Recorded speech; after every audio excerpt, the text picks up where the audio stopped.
My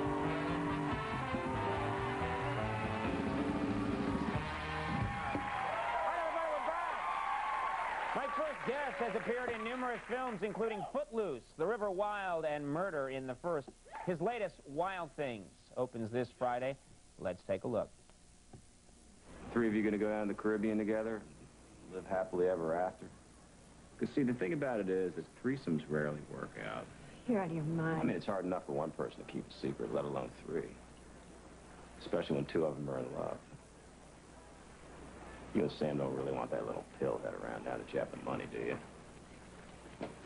Am I right?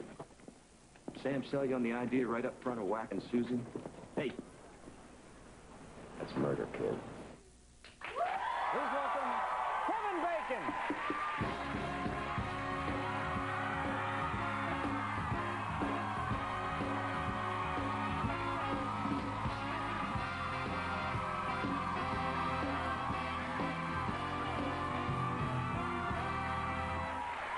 Thank you for coming, Kevin. Always happy to be here. Always happy to be here, my friend. Oh. You light up a room, my friend. Oh, thank you. I watched this movie last night. This is a very hot movie. It's an incredibly sexy movie. A lot of sex, yeah, a lot of sex all over the place. Sex. You know, actually, we cut quite a bit of the sex out. There was more sex. How could there be more sex in this? Well, there was sex with people that you wouldn't even expect there to be sex with. Okay. Around every corner there was sex. People were discussing major plot points while having sex. Yeah, yeah. Well, the diamond is in that mountain. There's a part in this movie where the actor Denise Richards, is that right? Denise Richards, Nev Campbell are with Matt Dillon, and it really starts to get, I mean, threesomes in movies now. There's nothing you can't do, I guess. Well, you know, I actually really like that scene. I mean, I think it's really, I think it's a really well done scene. It's very well done, because you know that you get from that scene what's going on between the three of them. It's not just they don't just kind of jump into the hay. There's actually something that's happening. In fact, even talking about that sort of gives one of the major plot points away. You know, it's a hard thing with this movie because there's so many surprises in it, and it's one of the fun things about watching it is that you see things kind of unfold, and it makes it very hard to talk about because you don't want to blow anything. Well, people that watch our show have very short attention spans. Well, that's good. I'm glad to hear. They've already forgotten what the hell we were talking about. Oh, good. And are looking at their hand. Yeah, what did he say, man? Yeah, he said something about it anyway. You know that guy, huh? I do, yeah. My biggest fan. Frontal nudity. You have some frontal nudity. I do. In this movie, which surprised me. And also, I mean, there's also some backle nudity, too. I mean, just to clarify that. Is that the term, backle nudity? Backle nudity, yeah. Was that something that you requested? Is it something you didn't want to do? What's the story here? It's in my contract. I try to get it into every movie if I can. But unfortunately, the plot doesn't always call for it, you know. Yeah. It was kind of tough, say, in, you know, A Few Good Men to be, you know, Your Honor. Objection. Yeah. You know, it just was it was kind of a mistake. It was a fluke in a way because, you know, generally, I mean, I wanted to stay. It's a shower scene, we should point out. Right, exactly. I don't usually shower with my clothes on. I mean, unless something crazy has happened. You know, so just the way that the scene was kind of blocked out, I think, you know, the towel was supposed to, you know, fall in one place, and Matt was kind of supposed to stand in a different mark or something. It ended up being in there, and I really didn't think it was that big a deal, but people seem to, as a matter of fact, I know it's not that big a deal because I see it every day.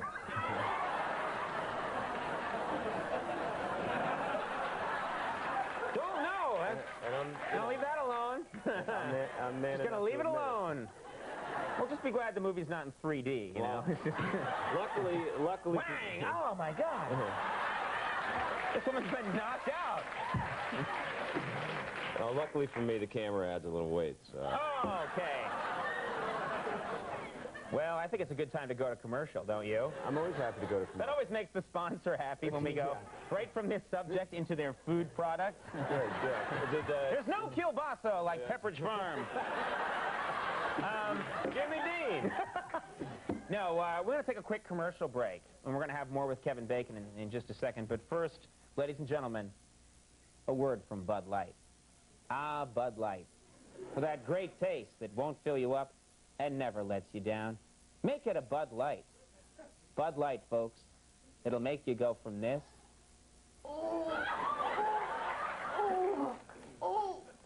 to this.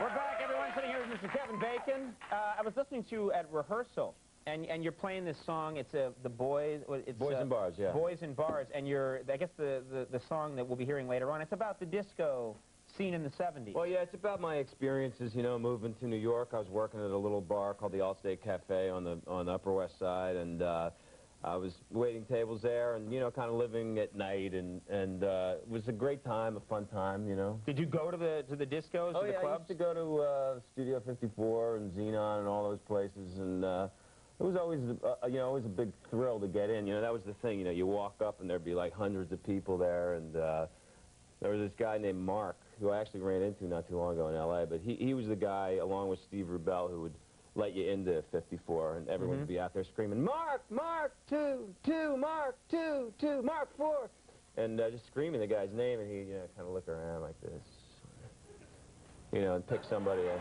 Right. you know.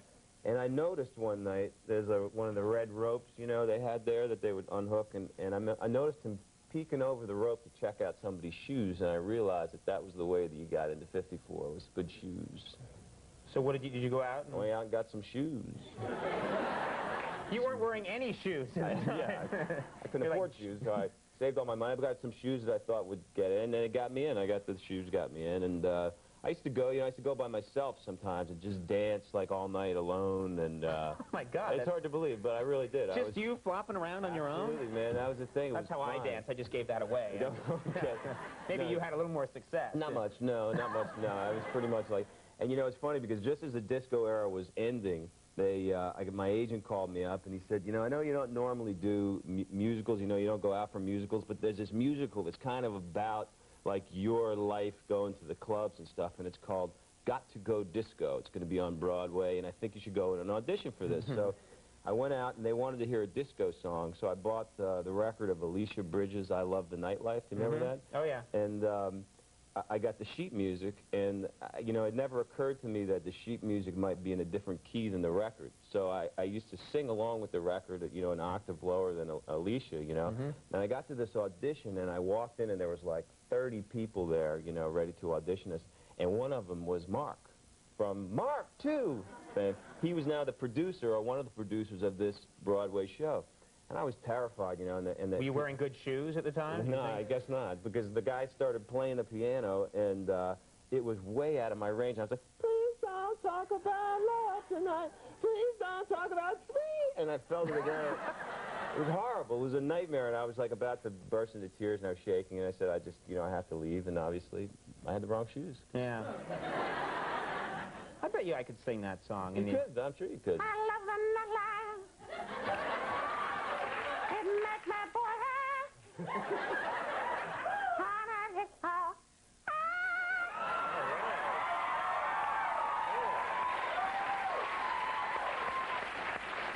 That was hard, man. That was hard. I sustained an injury early in my career. Enabled me to do that. Well done. Well done. You won't be seeing me in a shower scene anytime soon. You and, you know, it's funny, because last time you were on the show, we were talking about how you and your wife, Kira Sedgwick, lived up in the country, but I understand that you gave up that life. Yeah, you don't we live in gave the that. country. She'd had it. She'd had it with the cows and the grass and stuff. So we moved back to the city last fall, and you know, put the kids in school here. I mean, we were always spending a couple of days in the city because we only live a couple hours away. But it's great. It's great, actually. I mean, I love New York. It's always an adventure. Always, just like being married to my wife is always an adventure. There's always something new around every corner. She called me into the living room the other day. We live on the 9th floor, and she said, "Honey, come here. Check this out." And we had the window wide open, and it was one of those New York City tour buses. I don't know if anybody's seen them driving around. They have double-decker. Double-decker, yeah. And there's like a speaker system on the top of it so that you can hear. They point out sights and stuff, and the people on the top can see. And they say, "And this is the home of Kevin Bacon and Kyra Sedgwick." Kira leans out the window and goes, "It's Kira, a-hole!" That's really true story. I couldn't make this stuff up. That made their day, the people on that bus. She called us a name. All right. Wild Things opens this Friday, and we're going to be seeing you a little later in the show. We're going to play some music. All right, Kevin Bacon, thank you very much. Kevin Bacon, everybody. Andy Kindler coming right up. We'll take a break. We'll be right back.